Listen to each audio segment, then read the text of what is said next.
प्रथा। हो साहब, मंच को बढ़ाने की प्रथा है ये। अब हम तुम्हें हमारे परिवार की प्रथा के बारे में बताने वाले हैं। ध्यान से सुनना, क्योंकि तुम्हें अब ये प्रथा निभानी है। विलास और नरेंद्र हमारे सौतेले भाई हैं। उनकी माँ हमारे बराबर की नहीं थी, तो हमारे खानदान का वारिस बेटा उनका खून नहीं हो सकता। मीना और लता दोनों को लड़कियां हुई हैं। हम तुमसे लड़के की उम्मीद रखते हैं, उस लड़के की जो हम में से ही किसी का हो।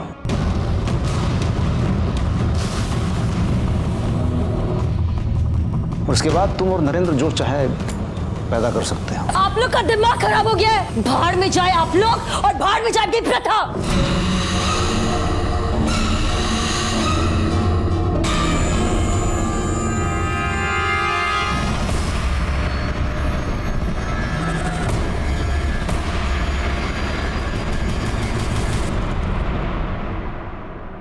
क्या हो रहा है ये? क्या चल रहा है हमारे देश में? औरतों और बच्चियों पर एक के बाद एक अत्याचार सामने आ रहे हैं। कौन कर रहा है ये सब और क्यों कर रहा है? इसके कई कारण हो सकते हैं, लेकिन अभी अभी जो आपने देखा वो एक वाहियात प्रथा का नतीजा था, या ये सिर्फ एक बहाना है प्रथा के आड़ में औरतों पर जुल्म करने का? नमस्कार, मैं inspector Rajesh Yadav, crime branch. Thank you. 2 साल पहले जब मैं देवगढ़ में पोस्टेड था, तब देवगढ़ से 90 किलोमीटर दूर मोंड गांव में एक लड़की को जिंदा जला दिया गया था। दरअसल इस पूरी कहानी की शुरुआत इस वारदात से 3 महीने पहले हुई थी।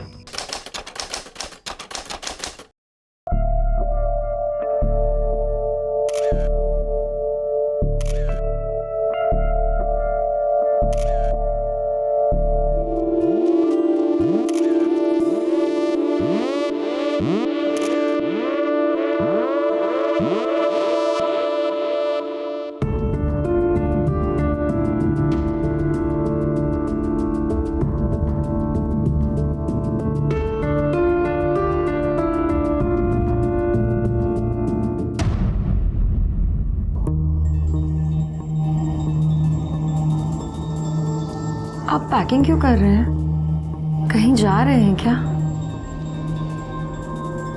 हाँ, पर अभी नहीं, सुबह निकलूंगा। अभी बस बैग भर लेता हूँ, कहीं ये ना हो कि सुबह पैकिंग के चक्कर में बस छूट गई। लेकिन आज तो हमारी शादी है ना, और आप कल सुबह चले जाएंगे। घबराओ मत, सिर्फ मैं जा रहा हूँ, बाकी सब यहीं पर है। टेंशन मत लो, वो लोग तुम्हारा बहुत ध्यान रखेंगे। एक बात और, कल सुबह लता भाभी तुम्हें कुछ बताएंगी, वो ध्यान से सुनना। बस 7-8 दिन की बात है, तुम 7-8 दिन संभाल लेना, उसके बाद मैं देख लूंगा। मैं कुछ समझी नहीं। 7-8 दिन मुझे क्या संभालना होगा? धीरे धीरे सब समझ में आ जाएगा। और एक बात याद रखना, मैं तुमसे बहुत प्यार करता हूं और हमेशा करता रहूंगा। चलो अब तुम सो जाओ, मैं यही बाहर हूं। अरे लेकिन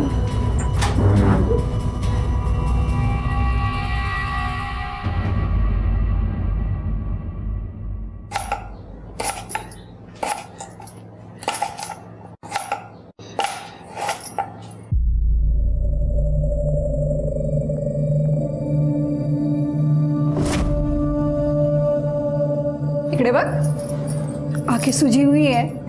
लगता है नरेंद्र बाबू ने रात भर सोने नहीं दिया। वो तो सुबह सुबह पूना चले गए।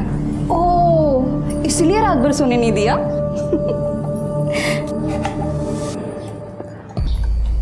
अरे तू टेंशन मत ले, आ जाएंगे वो। अभी पूना में उनका ट्रैवल एजेंसी का बिजनेस है ना, अगर नहीं जाते तो काम का नुकसान होता। वही नहीं, हाँ वो कुछ कह रहे थे कि 7-8 दिन मुझे संभालना होगा। 7-8 दिन मुझे क्या संभालना होगा? अरे कुछ नहीं है, मैं तुझे समझा दूंगी। 7-8 दिन काय करायचे ते, नको काळजी करू।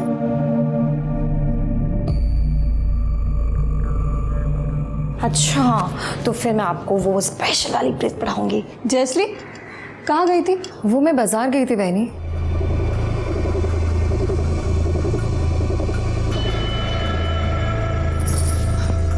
सुन, तेरा महीना कब से शुरू हो रहा है? हाँ, अरे मैंने पूछा तेरा महीना कब से शुरू हो रहा है? 1-2 दिन हुआ है, 2-3 दिन और बाकी है। मीना, तिला समजावून सांग. हो वहिनी. चल गा. वहिनी, वहिनी, ये क्या बोल रही थी समझाने के लिए? काही नहीं. अगली बार जब तेरा महीना आएगा ना तो 16-17 दिन पहले मुझे बता देना, मैं तुझे सब समझा दूंगी. लेकिन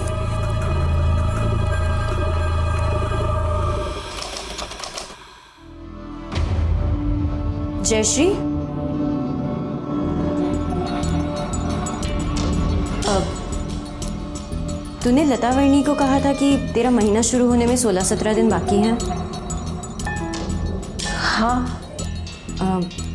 तो आज से 6-7 दिन तुझे रोज़ नए कपड़े पहनने होंगे और नए गहने भी. कोई त्योहार है क्या? नहीं, कोई त्योहार तो नहीं, बस इस घर की प्रथा है. अगले 7-8 दिन संभाल लेना.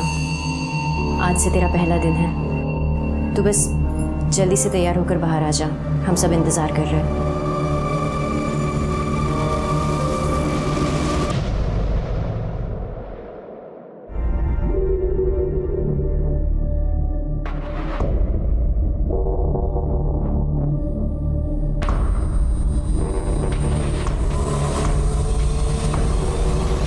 बहुत सुंदर लग रही हो. ये मेरी चॉइस की साड़ी है. बहनी, लेकिन आज क्या है? हम बताएंगे आज क्या है. आओ आओ, बैठो यहाँ पे.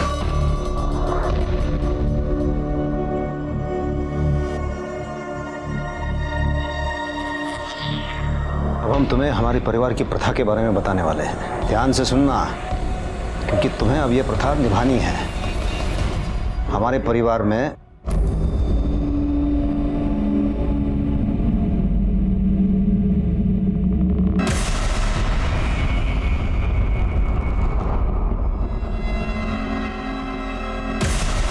आप लोग का दिमाग खराब हो गया है. पागल हो गए हो आप लोग. आपको क्या लगता है मैं कोई अनपढ़ गवार हूँ जो आपकी ये घटिया सी प्रथा मानूंगी? कभी नहीं. बाहर में जाए आप लोग और बाहर में जाए आपकी प्रथा. आप लोग टेंशन मत लीजिए, मैं जाकर उसे समझाती हूँ. जल्दी समझाओ तिला.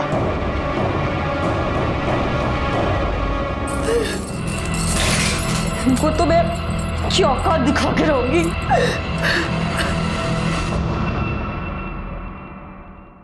क्या बात है, तू अचानक कैसे आई? अरे शादी को 10 दिन नहीं हुए और तू मायके चली आई, और वो भी अकेले. बोलना पड़ा. कहाँ से लो? हाँ, ये लो ताई, चाय. नहीं चाहिए। ताई, ऐसा गुस्सा करने से क्या होगा? अब आप बोलोगी नहीं, हमें कुछ बताओगी नहीं, तो हमें कैसे पता चलेगा? अच्छा बताओ, अचानक आने की क्या वजह है? मैं यहाँ ये सोच के आई कि ये भी मेरा घर है, लेकिन तुम लोगों को अगर मेरा आना पसंद नहीं है तो मैं यहाँ से भी चली जाती हूँ. नहीं ताई, अरे ताई, कहाँ से रहेला? प्रथा वथा तो भूल ही जाओ. मैं तुम्हारे बिना उस घर में पैर भी नहीं रखूंगी. क्यों बात को बढ़ा रही है? और क्या जरूरत थी ऐसे घर छोड़ के आने की? हैं? बोला था ना मैंने, मैं हूँ तेरे साथ, मैं संभाल लूंगा. लेकिन तूने मेरी एक नहीं सुनी. अब तू एक काम कर, कल के कल घर वापस जा, बाकी मैं देख लूंगा. ठीक है? और जल्दी आऊंगा मैं. चल अभी फोन रखता हूँ.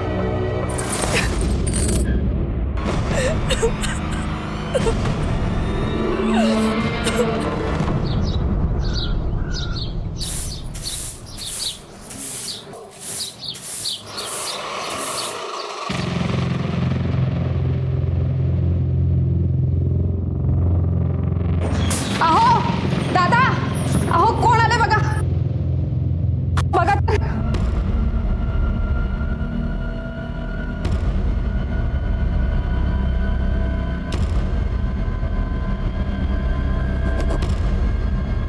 मैं यहाँ आ तो गई हूँ, लेकिन एक ही शर्त पे यहाँ रुकूंगी.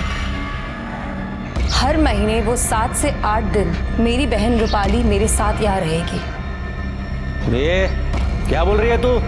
अगर आपको मंजूर है तो ठीक है, वरना मैं वापस अपने माँ के घर चली जाती हूँ। जयश्री रुको। माँ के घर जाने की कोई ज़रूरत नहीं है, और अगर तुम चाहो तो तुम्हारी बहन पूरा महीना यहाँ पे रहेगी। चलो रूपाली। ये लता, हाँ क्यों बोली तो? अगर हाँ नहीं बोलती तो वो दरवाजे से लौट जाती, आणि तुम्ही काळजी नका करू, आपली प्रथा तिला मानावीच लागेल। कौन सी थी ये प्रथा? या प्रथा की आड़ में कोई ढोंग, कोई पाखंड चल रहा था जिसे मानने से जयश्री ने इनकार कर दिया था। काफी कुछ बाकी रह गया था इस केस में इन्वेस्टिगेट करने के लिए, जिसकी शुरुआत तब हुई थी जब लोकल पुलिस को एक लड़की की जली हुई लाश की खबर मिली।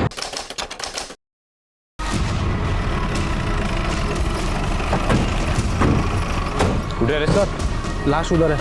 अभी वो पीछे हटिए, पीछे हो जाइए सब लोग। चला आगे, चला। सब बॉडी बुरी तरह जल चुकी है, ये भी पता चल पाना मुश्किल है कि आदमी है या औरत। जिस तरह जला है उससे लगता है कि जलाने के लिए पेट्रोल या केरोसिन यूज किया है। कंफर्म नहीं, पर साड़ी सा टुकड़ा वाटतो है जो पूरी तरह जलने से बच गया है। काम करो, ये टुकड़ा और डेड बॉडी फॉरेंसिक भेज दो, और आसपास के गांव में पता करो कोई लापता है क्या। सर आपका अंदाजा सही निकला। फोरेंसिक रिपोर्ट के मुताबिक वो बॉडी किसी औरत की थी जिसकी उम्र करीब 20 से 23 साल होगी और हाइट करीब 5 फुट 3 इंच। उस पर पेट्रोल डाल के उसे जलाया गया, और वहाँ बॉडी के बाद जो कपड़ा मिला था वो किसी साड़ी का टुकड़ा था। मीडिया ने इस खबर को ब्रेकिंग न्यूज के तौर पर चलाया और ये केस बहुत बड़ा हो गया।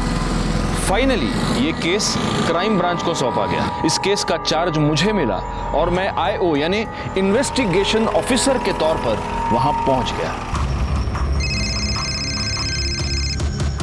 हाँ भाई को बोला, वो पहुंच लो, मैं जस्ट पहुंच लो। अरे चाय के लिए रुका था, तब ले ली मैंने गोली BP की। अब तुमने पुलिस वाले से शादी की है तो भुगतो। चलो चलो, मीडिया वाले सामने रखता हूँ। सर ये केस अब क्राइम ब्रांच को सौंपा गया है। क्या अब हम उम्मीद कर सकते हैं कि इस केस में जल्द कोई निकाल आएगा, या फिर जो पहले की तरह होता आया है वही चलता रहेगा? पहले क्या होता आया है, विक्टिम्स को न्याय हमेशा मिलता है, इस केस में भी मिलेगा। हेलो, राजेश यादव, यशवंत सुए। यस सर, आपके आगे का प्लान ऑफ एक्शन क्या है? सर कुछ तो बताइए सर। Excuse me. लड़की की मौत पेट्रोल डाल के जिंदा जलाने से हुई है, पर स्पॉट पर न कोई पेट्रोल का कैन मिला है न बोतल। हमने गांव में भी पूछताछ की पर कुछ हाथ नहीं लगा। हाँ, एक इन्फॉर्मेशन जरूर मिली है। लाश मिलने के 4 दिन पहले एक रूपाली नाम की लड़की अपने 22 साल की बहन की मिसिंग कंप्लेंट लिखवाने हमारे बिग चौकी आई थी। सर मुझे मेरी ताई की मिसिंग कंप्लेंट लिखवानी है। पर रूपाली से पहले जयश्री के ससुराल वाले उसकी मिसिंग कंप्लेंट कर चुके थे। तुम लोग यहाँ क्या कर रहे हो? सर, ये मेरी ताई के ससुराल वाले। सर, मुझे पूरा यकीन है, हो ना हो इन्होंने मेरी ताई के साथ कुछ तो गलत किया है। मुझे यकीन है उन्होंने मेरी ताई को गायब किया है। सर, 2 दिन पहले मैं इनके घर गई थी। इन्होंने कहा कि ताई पुणे में है जीजा जी के साथ। मैं 2 दिन से फोन लगा रही हूँ, फोन स्विच ऑफ आ रहा है, और अब पता चल रहा है कि ताई पुणे में है ही नहीं। इन्होंने मिसिंग कंप्लेंट में यही सब लिखाया है? झूठी रिपोर्ट लिखवाई इन्होंने। मतलब? सर, 2 दिन पहले मुझे ताई का फोन आया था। ताई बहुत रो रही थी। आपको मेरी बात पे यकीन नहीं ना? आप ये सुनिए। हेलो रूपाली, नरेंद्र के भाई ने मेरे साथ रेप किया। प्लीज मुझे बचा लो, प्लीज। एक बात बताओ, ये रिकॉर्डिंग सुनने के बाद नरेंद्र के भाइयों का रिएक्शन क्या था? यही कि वो उन्हें फंसाने की कोशिश कर रही है। लाश का DNA रूपाली और उसकी मां की DNA से मैच होता है, मतलब लाश तो 100% जयश्री की है। यस सर, रूपाली के बयान और रिकॉर्डिंग के बेस पे हमने इन्वेस्टिगेशन शुरू की। जयश्री ने कहा कि नरेंद्र के भाई ने उसका रेप किया, लेकिन प्रॉब्लम यह है कि नरेंद्र का एक नहीं 3 भाई है, और तीनों रिपोर्ट दर्ज करने पुलिस स्टेशन गए थे। साठे जब उनके घर पूछताछ के लिए गया तो उसे पता चला कि नरेंद्र और विलास मिलिंद और मकरंद के सौतेले भाई है। नरेंद्र को छोड़ के वो तीनों ही घर पर थे। देखिए साहब, हम आपसे पहले भी कह चुके कि हमें लगा जयश्री नरेंद्र के पास पूना गई है, पर जब नरेंद्र से बात हुई तो पता चला कि वो वहां भी नहीं है। जितना ढूंढना था हमने ढूंढ लिया, लेकिन नहीं मिली, तो फिर हमने बिग चौकी में कंप्लेंट लिखाई। अब आप एक बार पूछोगे तो भी यही बताएंगे, और 100 बार पूछोगे तो भी यही बताएंगे। जयश्री ने रूपाली को फोन पे बोला था कि नरेंद्र के भाई ने उसका रेप किया है, और नरेंद्र के भाई तो तुम तीनों। इस बारे में क्या कहोगे? यही साहब कि वो दोनों बहनें एक नंबर की झूठी है, हमें फंसाने की कोशिश कर रही है, झूठा इल्जाम लगा रही है वो। 4 दिन पहले जयश्री ने अपनी बहन को यह बताया कि नरेंद्र के भाई ने उसका रेप किया, और जिस वक्त रेप हुआ उस वक्त इन तीनों भाइयों की मोबाइल लोकेशन घर ही थी। अच्छा, डीएनए रिपोर्ट से यह तो साबित होता है कि यह लाश जयश्री की है। अब सवाल यह पैदा होता है कि क्या जयश्री का रेप जिसने किया उसी ने उसको किडनैप करके उसका मर्डर किया, या रेप करने वाला कोई और है और मर्डर करने वाला कोई और। एक काम करो सुबह, ये चेक करो कि जिस रात जयश्री को जलाया गया उस रात इन तीनों भाइयों की मोबाइल लोकेशन क्या थी। जी। तब तक हम इस केस को शुरू से शुरू करते हैं।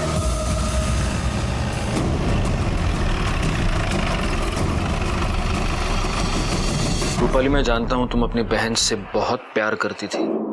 हम उसको वापस तो नहीं ला सकते, लेकिन उसे और तुम्हें न्याय दिलाने की पूरी कोशिश कर सकते हैं। लेकिन उसके लिए हमें सब शुरू से मालूम होना चाहिए। आज से 3 महीने पहले ताई की शादी हुई थी नरेंद्र जीजा जी के साथ। उसके कुछ दिन बाद ससुराल से ताई अचानक से घर वापस आ गई, और फिर जब वापस गई मुझे अपने साथ ले गई। मैं यहाँ आ तो गई हूँ, लेकिन एक ही शर्त पे यहाँ रुकूंगी। हर महीने वो 7 से 8 दिन मेरी बहन रूपाली मेरे साथ यहाँ रहेगी। फिर ताई हर महीने 8-10 दिन के लिए मुझे अपने पास रखती थी ससुराल में। इस महीने में नहीं जा पाई। जिस दिन रात को ताई का फोन आया कि नरेंद्र जीजा के भाई ने उनके साथ रेप किया, उसके बाद से ताई का फोन स्विच ऑफ आ रहा था। एक बात बताओ रूपाली, तुम्हारी बहन हर महीने 8-10 दिन के लिए तुम्हें अपने ससुराल बुला लेती थी, तुम वहां रहती थी, ऐसा क्यों? मुझे नहीं पता सर, मैंने ताई को पूछा भी पर उन्होंने कभी कुछ नहीं बताया। अच्छा, उन 8 दिनों में तुम्हें वहां किसी के बर्ताव में कुछ भी अजीब लगा, कोई अजीब हरकत?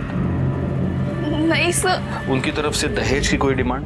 नहीं, ऐसा कुछ नहीं था। पर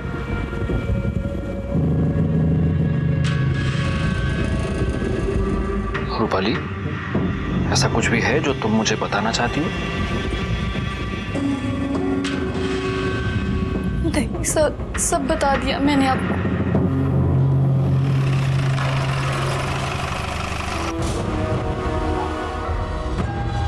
तुम 4 भाई हो ना? चौथा कहाँ है? विलास? सर वो शहर गया है हमारी धंधे के काम से, 8-10 दिन में आ जाएगा वो। 8-10 दिन? वो ये जानता नहीं कि जब तक ये इन्वेस्टिगेशन चल रही है वो गांव छोड़कर जा नहीं सकता? हाँ, फोन लगा उसे।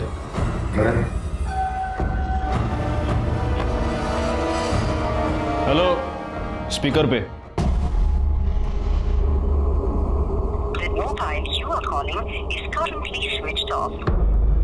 कहीं घर में तो छुपा नहीं है? देखो जरा। साहब नहीं है वो यहाँ पर। देखने में क्या हर्ज है? पैसे थोड़ी लगते हैं। हाँ? साटे गाय तोड़े चेक करा। तुम लोग जानते हो ना, जयश्री के फोन कॉल के बेसिस पर उसकी बहन ने तुम लोगों पर रेप का इल्जाम लगाया है। रेप अक्यूज्ड होने का मतलब जानते हो तुम? साहब वो दोनों बहनें बहुत लालची हैं, और रूपाली है ना, हमसे और पैसे निकालना चाहती है, और कुछ नहीं। और पैसे मतलब ये सर, वो माँ की बीमारी का बोल के हमसे पहले से 5 लाख रुपया ले चुकी है। अब पैसे की लत लग गई। आपको मुझ पर यकीन नहीं होता ना? नरेंद्र से पूछ लीजिए आप। हाँ साहब, हम पहले उसे 5 लाख रुपए दे चुके हैं। मुझे पूरा यकीन है मेरे भाई ऐसा गलत काम नहीं कर सकते। अच्छा, तुम्हें ये पता है कि ये नहीं कर सकते, तो तुम्हें ये भी पता होगा कि कौन कर सकता है? हाँ सर, विलास अंदर नहीं है। सर, विलास आत्महत्या नहीं है। हो गई तसल्ली, अब आप लोग जा सकते हैं। हम कब आए और कब जाए हम तय करेंगे, तुम नहीं, समझे ना?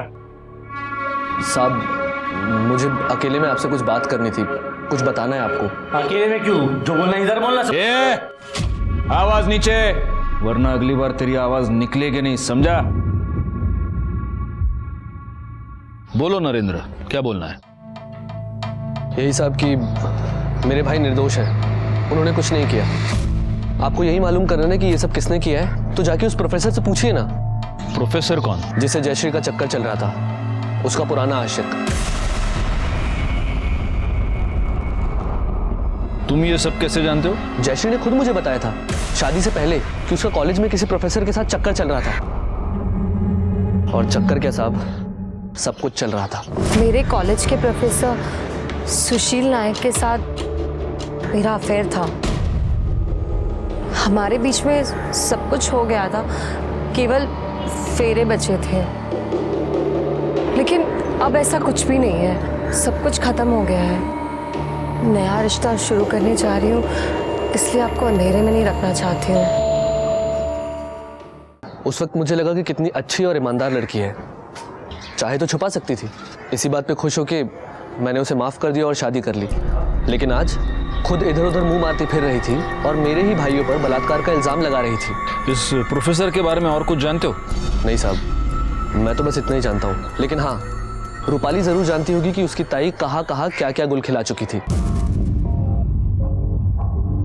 ये नरेंद्र और उसके फैमिली की सारी बैंक डिटेल्स निकालो। थोड़े मुझे लगता है ये दहेज का मामला है, क्योंकि जब मैंने दहेज के बारे में रूपाली से सवाल किया तो मुझे ऐसे लगा कि वो हमें कुछ बताना चाह रही है लेकिन बता नहीं पा रही है। पता करो। सर आपका अंदाजा सही था। 3 महीने पहले, मतलब नरेंद्र और जयश्री की शादी से पहले एक 5 लाख रुपए का ट्रांजैक्शन हुआ था। लेकिन सर ये मामला दहेज का नहीं बल्कि उल्टा है। मतलब ये है कि ये पैसे जयश्री की फैमिली ने नहीं बल्कि नरेंद्र की फैमिली ने जयश्री की मां के अकाउंट में ट्रांसफर किए थे, वो भी शादी से 15 दिन पहले। ये 5 लाख की बात इन्होंने हमें बताई तो थी, लेकिन साठे सोचने की बात यह है कि शादी से 15 दिन पहले इतनी बड़ी रकम क्यों ट्रांसफर हुई? चलो भले ही मां की बीमारी का कारण हो, और सोचने वाली बात यह है कि इतना बड़ा घर है, इतने बड़े लोग हैं, इन्होंने ऐसे घर में रिश्ता जोड़ा ही क्यों जहां इतने पैसे देने पड़े? इन्हें तो कोई भी लड़की मिल सकती थी। सर एक बात और, इस विलास के कॉल रिकॉर्ड के मुताबिक उसका फोन उसके घर में ही स्विच ऑफ हुआ था। शहर जाने वाला आदमी घर में फोन स्विच ऑफ करके शहर जाता है? नहीं, लेकिन सबसे पहले ये 5 लाख के सवाल का जवाब ढूंढना पड़ेगा।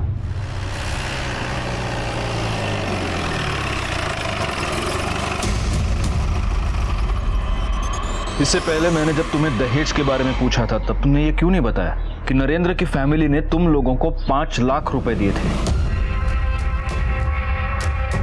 सर हमारी मजबूरी थी।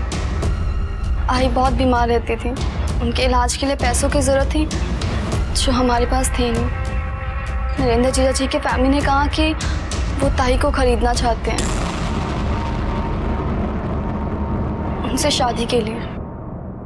8 लाख देने की बात हुई थी, 5 लाख रुपए दिए, कहा बाकी 3 लाख रुपए बाद में देंगे। हमारे पास कोई चारा नहीं था, इसलिए ताई की शादी करवा दी। अच्छा, ये प्रोफेसर सुशील नाइक, इसका और जयश्री का क्या कनेक्शन है? नहीं सर, था। मेरी ताई उनसे बहुत प्यार करती थी, शादी करना चाहती थी, पर प्रोफेसर सर ने उनसे शादी करने के लिए मना कर दिया क्योंकि वो पहले से ही शादीशुदा थे। ताई दुखी रहने लगी, किसी से बात नहीं करती थी। भाई ने सोचा कि अगर उनकी शादी हो जाएगी तो वो खुश रहेंगे। ये प्रोफेसर कहाँ रहता है जानती हो?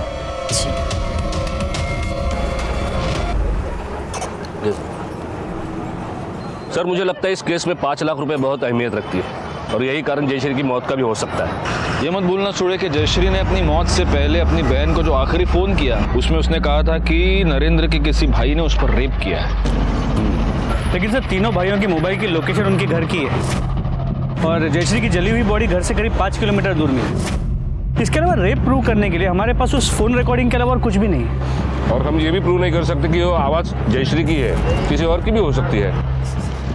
उस साला विलास फरार है, लगता है रेप करके डर के मारे भाग चुका है। उसका फोन सर्विलेंस पे डाल दो, कभी ना कभी तो ऑन करेगा।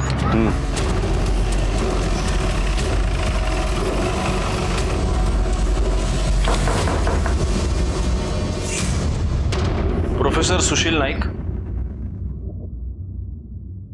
मैं ही हूँ, क्या हुआ? जयश्री शिंदे आपकी स्टूडेंट, उसके बारे में आपसे कुछ बात करनी।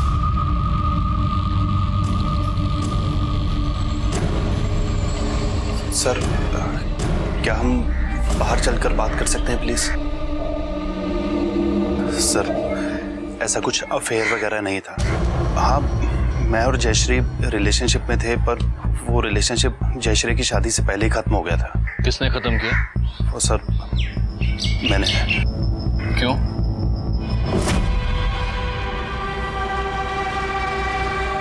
क्या हुआ? ऐसे मुंह क्यों फुला रखा? मुझे आपसे शादी करनी है। तुम्हें पता है मैं शादीशुदा हूं, मैं तुमसे शादी नहीं कर सकता। देखिए, आप जैसे कहेंगे, जहाँ रखेंगे, मैं खुशी खुशी वहाँ रह लूँ। तुम क्या बकवास कर रही हो? मैंने तुमसे कहा था कि मैं तुमसे शादी नहीं कर सकता। तुम अपनी मर्जी से आई थी, और अगर ऐसा है ना तो आज अभी सब खत्म कर। और फिर उसके बाद मैं जयश्री से नहीं मिला। बाद में पता चला कि उसकी शादी हो गई है। देखिए प्रोफेसर साहब, जब तक ये केस पूरी तरह सॉल्व नहीं हो जाता आप गांव छोड़कर जा नहीं सकते। ठीक है सर। Thank you. सुड़े, इस प्रोफेसर के पिछले 6 महीने के कॉल रिकॉर्ड्स निकलवाओ। पता तो चले पिछले 6 महीने में इसने जयश्री को कांटेक्ट करने की कोशिश की है या उससे मिला है। अगर ये उससे मिला होगा तो हो सकता है मर्डर में इसका हाथ हो।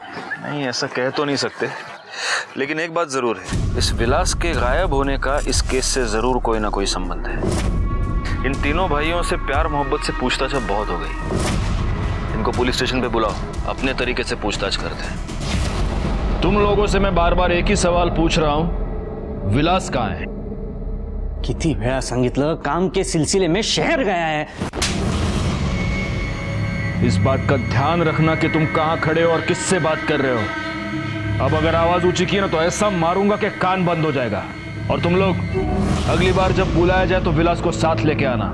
वो इस केस में प्राइम सस्पेक्ट है और तुम दोनों भी सस्पेक्ट हो, क्योंकि जयश्री ने अपनी कॉल में किसी का भी नाम नहीं लिया। उसने सिर्फ इतना कहा कि उसके पति के भाई ने उस पर रेप किया। सुड़े, जरा यांची उजळणी करून द्या। सुना वो रिकॉर्डिंग वापस इनको। ऐक रे, ऐक। नरेंद्र के भाई ने मेरे साथ रेप किया। प्लीज मुझे बचा लो, प्लीज।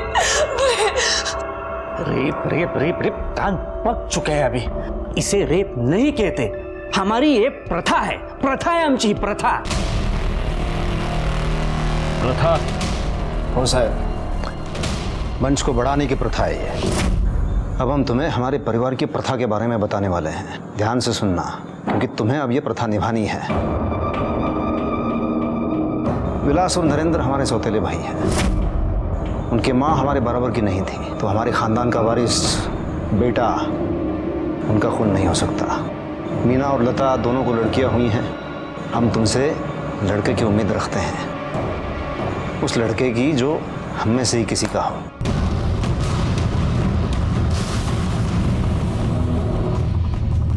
उसके बाद तुम और नरेंद्र जो चाहे पैदा कर सकते हो। आप लोग का दिमाग खराब हो गया है। बाहर में जाए आप लोग और बाहर में जाए आपकी प्रथा। जयश्री इस प्रथा के बारे में पहले से जानती थी। अगर आपको यकीन नहीं होता तो उसके पति से पूछ लो। हाँ साहब, मैंने खुद उसको बताया था इस बारे में। कळलं साहेब, आप ये जो रेप कह रहे हैं वो रेप हो ही नहीं सकता। कानून की नजर में रेप ही है, आणि आता तर तुम्ही स्वतःच कबूल केलेत ते। मान्य, हमने रेप किया है, पर आप लोगों के पास सबूत क्या है? लड़की मर चुकी है सर। आप ये साबित कैसे करोगे इस रिकॉर्डिंग से? देखिए साहब, कानून तो हम भी जानते हैं। अब आपको कुछ और पूछना है या हम जाएं?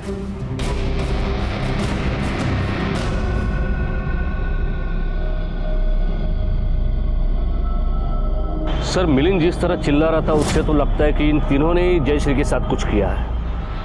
वो साला इतना चिल्ला पाया क्योंकि उसे पता है कि हम रेप प्रूव नहीं कर सकते। सर 2-3 तास आतमध्ये घेऊन तोडूया त्यांना, सगळं खरं बोलतील। लेकिन कोर्ट में प्रूव कैसे करोगे?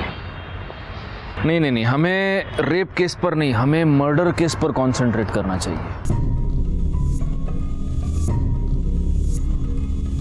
जयश्री को जिंदा जलाया गया है और जिस हालत में उसकी बॉडी मिली, 2 बूंद पेट्रोल से तो काम हुआ नहीं होगा। यह पता करना पड़ेगा कि इतना सारा पेट्रोल आया कहां से। साठ, एक काम करो, इन चारों भाइयों की फोटोग्राफ्स आसपास के जितने भी पेट्रोल पंप है वहां पर दिखाओ। इन्हीं में से कोई एक पेट्रोल लेकर आया है। हो सर। देखिए वकील साहब, हमारी समस्याएं दिन ब दिन बढ़ती जा रही है। इसके पहले कि वो हमें अरेस्ट करें, आप कोर्ट से हमारा एंटिसिपेटरी बेल करवा दो। नॉट पॉसिबल मिस्टर मकरंद, क्योंकि रेप नॉन बेलेबल ऑफेंस होता है और ऐसे केसेस में एंटीसिपेटरी बेल मिलना बहुत मुश्किल है। अरे मुश्किल क्या मुश्किल, हम कहेंगे ना कि हम हमारी प्रथा निभा रहे थे, फिर कैसे परेशान कर सकती है पुलिस हमें? बिल्कुल कर सकती है, क्योंकि रेप को हम छोड़ दें, मर्डर का क्या करेंगे? और जिसका मर्डर हुआ है वो आपके घर की बहू थी, और ऐसे केसेस में सबसे पहला शक घर के मेंबर्स पर ही जाता है। वकील साहब, मर्डर से हमारा क्या लेना देना है? उसके बारे में हमें कुछ नहीं पता। आप ये नई बात बता रहे हो? आप एक काम कीजिए, आप ये अपनी फीस ले लीजिए और हमारा काम कर दीजिए, बस उतना बहुत है। ठीक है।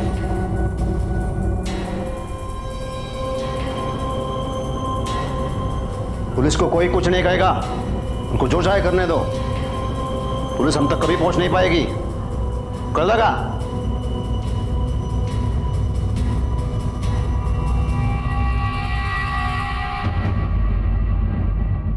जी सर, जी sir, I am trying sir, लेकिन ये केस इतना कॉम्प्लिकेटेड है कि हमें कोई लीड नहीं मिल रही। जी सर, सबसे बड़ी प्रॉब्लम ये है कि रेप प्रूव करने के लिए विक्टिम की कॉल रिकॉर्डिंग के अलावा हमारे पास कोई प्रूफ नहीं है। I know sir, I am trying my best. जय हिंद सर। सर, प्रोफेसर सुशील के कॉल रिकॉर्ड्स, उसने हमसे झूठ बोला था। पिछले महीने में उसने जयश्री से 3 बार बात की। इसके अलावा जिस वक्त और जहां पे जयश्री को जलाया गया था, इसकी मोबाइल की लोकेशन उसी एरिया की, प्लस इसके पास बाइक भी है, मतलब पेट्रोल पंप से पेट्रोल लेने का बहाना भी है इसके पास। इस प्रोफेसर को उठाओ साठे, अब इसकी क्लास हम लेंगे और इसे सिखाएंगे कि झूठ बोलने का नतीजा क्या होता है। मैंने जयश्री को कॉल नहीं किया था, जयश्री ने मुझे कॉल किया था। वो मुझसे 5 लाख रुपए मांग रही थी। 5 लाख? किस बात का 5 लाख? सर मुझे नहीं पता सर, उसने कहा बहुत अर्जेंट है। सर 5 लाख बहुत ज्यादा होता है, मुझे जैसा प्रोफेसर 5 लाख कहाँ से लाएगा सर? सर मैंने मना कर दिया। उसके बाद भी उसका कई बार कॉल आया, पर मैं पैसे नहीं दे पाया। सही बात है, जयश्री तुझे ब्लैकमेल कर रही थी। उसने तुझे धमकी दी थी कि अगर तूने उसे 5 लाख रुपए नहीं दिए तो वो तुम दोनों के रिलेशनशिप के बारे में तेरी बीवी को बता देगी। तेरे पास 5 लाख रुपए थे नहीं और इसलिए तूने उसका मर्डर कर दिया। नहीं सर, ऐसा बिल्कुल भी नहीं है सर। ऐसा ही हुआ है, और इसीलिए क्राइम के वक्त तू वहां पर मौजूद था। झूठ मत बोलना, क्योंकि तेरे कॉल रिकॉर्ड्स सब सच बता रहे हैं। सर मैं वहां मैं जयश्री के बुलाने पर ही गया था। उसका कॉल आया था मुझे किसी पीसीओ नंबर से। हेलो सर, वो कह रही थी उसकी जान को खतरा है। मैं सर वहां पहुंचा भी, पर ना जयश्री आई ना उसका कोई कॉल आया। तो तुझे पता था कि जयश्री बहुत बड़ी मुसीबत में है, लेकिन फिर भी तू चुप रहा। सर मेरे बीवी बच्चे हैं सर, इसलिए। कहीं ऐसा तो नहीं कि जयश्री मकरंद और मिलिंद के 5 लाख रुपए वापस करना चाहती थी और इसी बात का फायदा उठाने की कोशिश इस प्रोफेसर ने की? जब जयश्री नहीं मानी तब उसने जयश्री का मर्डर कर दिया। इसीलिए प्रोफेसर की मोबाइल लोकेशन भी उस वक्त क्राइम स्पॉट है। हो सकता है सर। एक काम करो साठे, इस प्रोफेसर के बाइक डिटेल्स भी आसपास के सारे पेट्रोल पंप्स को दे दो, ताकि हमें यह पता चले कि कहीं इस प्रोफेसर ने तो ये सारा पेट्रोल नहीं खरीदा है। सर, गांव के बाहर 2 पेट्रोल पंप है, जिसमें से एक ने मान लिया है जयश्री को जिस रात जलाया गया उस रात एक बाइक वाला उनके यहां से लूज पेट्रोल लेके गया था, लेकिन जिसने बेचा था वो वर्कर छुट्टी पर है। उसे ढूंढो और उसे फोटो दिखाओ। अगर वो फोटो पहचानता है तो हमने अपना केस सॉल्व कर लिया है। सर, विलास का फोन सर्वेलेंस पे था और वो अभी स्विच ऑन हुआ है। वो कहीं नहीं गया, गांव में ही छुपा बैठा है। चलो साठे, विलास की अभी मोबाइल लोकेशन कहाँ है? सर फिलहाल तो उसकी फोन की लोकेशन स्टैटिक है, यहाँ पे। वही छुपा होगा। चलिए सर, मारे गाड़ी काट।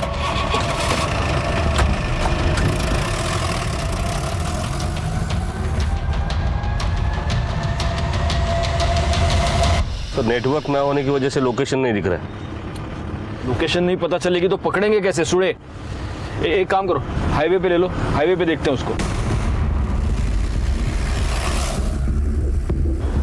नेटवर्क आ रहा है सर। हाँ, लोकेशन दिखाई दे रहा है। यहाँ से हाईवे से 500 मीटर दूर पर एक जंगल है, वहाँ का लोकेशन दिखाई दे रहा है। सर मोबाइल की मूवमेंट रुक गई है फिर से, तो वहाँ ले लो। चलो गाइड करो साठे, आगे से लेफ्ट लेना।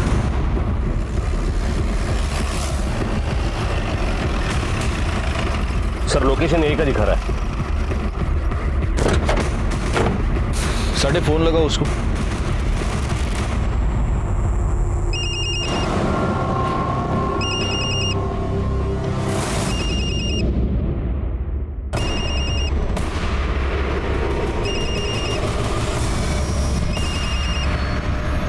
फोन पॉकेट में ही है।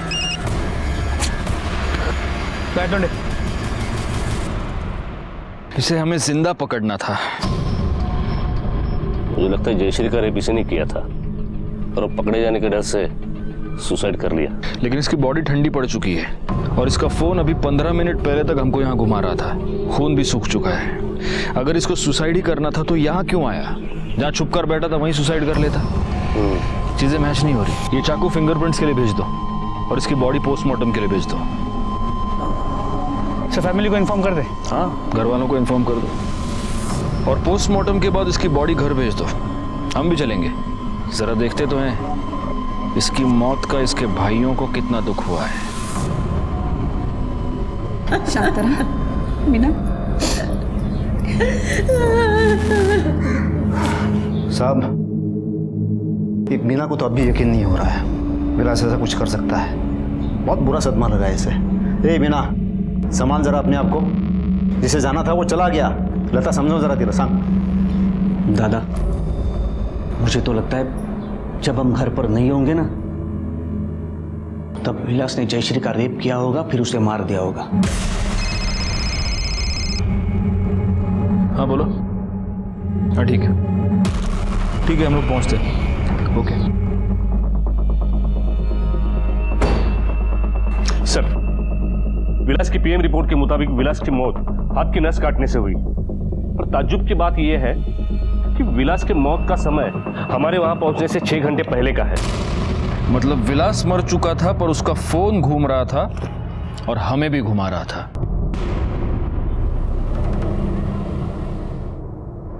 सर मुझे लगता है कि या तो वो प्रोफेसर या तीनों भाइयों में से कोई है जो विलास का फोन यूज करके हमें गुमराह कर रहा था, क्योंकि वो जानता था कि जैसे ही फोन स्विच ऑन होगा उसके लोकेशन के बारे में पता चल जाएगा। फोन घर पे स्विच ऑफ हुआ और अचानक इतने दिनों बाद घर से जंगल तक पहुंच गया। इस मर्डर के पीछे उस प्रोफेसर से ज्यादा उन 3 भाइयों में से कोई है। नरेंद्र के पास तो मोटिव भी है। अगर उसे पता चला कि विलास ने उसके बीवी का रेप किया है तो उसे जिंदा नहीं छोड़ेगा। नहीं, लेकिन नरेंद्र इस प्रथा के बारे में पहले से ही जानता था, तो वो अपने सगे भाई को क्यों मारेगा? अच्छा, ये जयश्री ऐसी लड़की है जिसने इस वाहियात प्रथा को मानने से मना कर दिया। बाहर में जाए आप लोग और बाहर में जाए भी प्रथा। एक मिनट। यूरेका यूरेका, अगर ये इन लोगों की प्रथा है तो जयश्री से पहले विलास की बीवी मीना, वो भी तो इस प्रथा का शिकार रही होगी।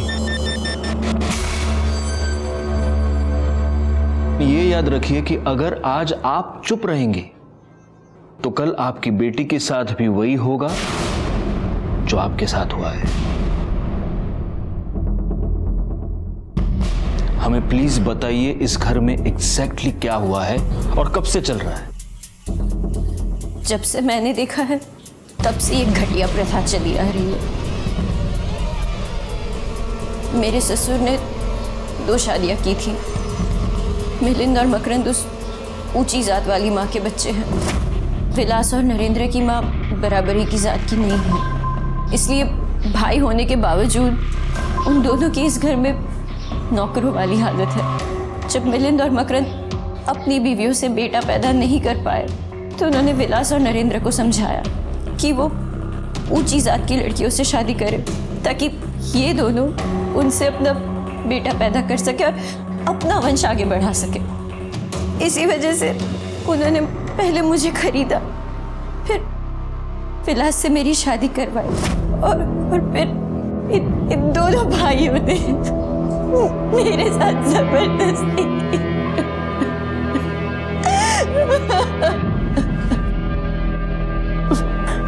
फिर जयश्री के साथ भी इन्होंने यही सब किया। लेकिन फिर इन्होंने जयश्री को मारा क्यों? पता नहीं, पर जिस दिन उन लोगों ने जयश्री के साथ जबरदस्ती की वो उसी दिन समझ गए थे कि वो चुप बैठने वाली नहीं है, इसलिए वो दोनों उसे कहीं बाहर ले जाने वाले थे। नरेंद्र के भाई ने मेरे साथ रेप किया। प्लीज मुझे बचा लो प्लीज। तू टेंशन मत ले, कुछ नहीं होगा। एक तो बात अपने तक आएगी नहीं, और अगर आ भी गई ना, विलास पे डाल दूंगा। जब आप लोगों ने ज्यादा पूछताछ की तो मैंने ही विलास से कहा कि जाकर कहीं छुप जाए, वरना उसके भाई उसे ही झूठे केस में फंसा देंगे। तो उसने मेरी बात मानी और वो गांव में ही कहीं जाकर छुप गया। फिर ये बात उनको कैसे पता चली? मतलब ब्लैकमेल करूँगी। मैंने उन्हें सब बता दिया। मतलब भाई माजी चुका है, पर मैं क्या करूँ सर, मेरी बेटी की जिंदगी का सवाल था। क्या आप बता सकती हैं वो जयश्री को कहाँ ले गए? वो तो नहीं पता, लेकिन 2 दिन बाद वो दोनों रात को नशे में धुत घर आए और उनके हाथ में एक पेट्रोल की खाली कैन थी। मीनाताई, वो कैन अब कहाँ है? वो घर के पीछे जो कचरा पड़ा रहता है वहीं पर है।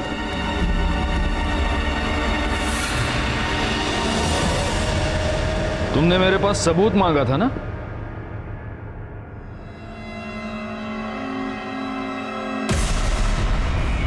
ये सबूत। ये वो कैन है जिसमें जयश्री को जलाने के लिए पेट्रोल भरा गया था।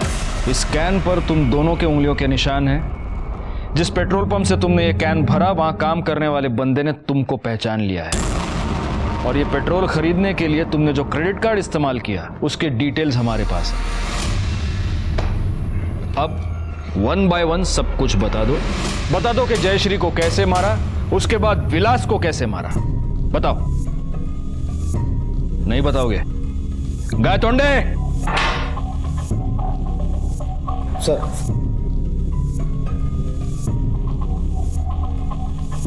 अच्छा होगा तुम अपने मुंह से बोल दो, वरना ये मिर्चियां तुम्हारे मुंह से होते हुए तुम्हारे पेट में जाएंगी और फिर तुम दोनों हर जगह से बोलने लगोगे। विलास को कैसे मारा? चतरा था गायतोंडे, ठूसो मिर्चियां इनके मुंह में। नहीं, सर, हमने विलास को झूठ बोला था। देख विलास, जयश्री तो मर गई है, पर हमारे परिवार को फंसा गई और पुलिस को सबसे ज्यादा शक तुझ पे है, क्योंकि तू नरेंद्र का सगा भाई है। तो एक काम कर, जब तक मामला ठंडा नहीं होता तू यहाँ से निकल जा। दादा यहाँ कहाँ लेके आए? अरे क्या करूं दादा? और फिर हमें गुमराह करने के लिए उसका मोबाइल ऑन किया और उसके छुपने की जगह से मौत की जगह तक ले गए। जी साहब। अब जयश्री, उस बेचारी को क्यों मारा? हमने मारा क्योंकि हमारे साथ धोखा हुआ था। धोखा मतलब? तुम्हें क्या लगता है तुम ये प्रथा के नाम पे जो घिनौनी हरकत कर रहे हो, ये सब करने से तुम्हें तुम्हारी ऊंची जाति का वारिस मिल जाएगा? कभी नहीं मिलेगा, कभी भी नहीं मिलेगा। क्यों नहीं मिलेगा? क्यों नहीं मिलेगा? क्योंकि मैं भी ऊंची जाति की नहीं हूँ, और जो मेरी माँ है ना, वो तुमसे भी नीची जाति की है। अब बताओ क्या करोगे? मुझे पूरा दिन यहाँ बांध के रखोगे?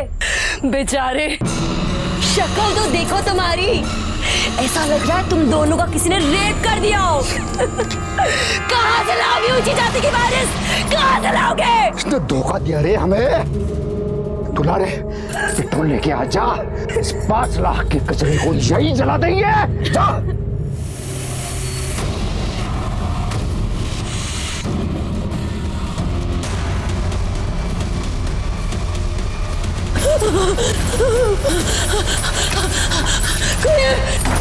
कोई है?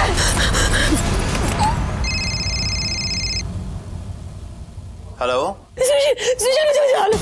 मैं तालाब वाले मार्केट के पास से बोल रही हूँ। मेरी जान खतरे में। सुजन! हेलो,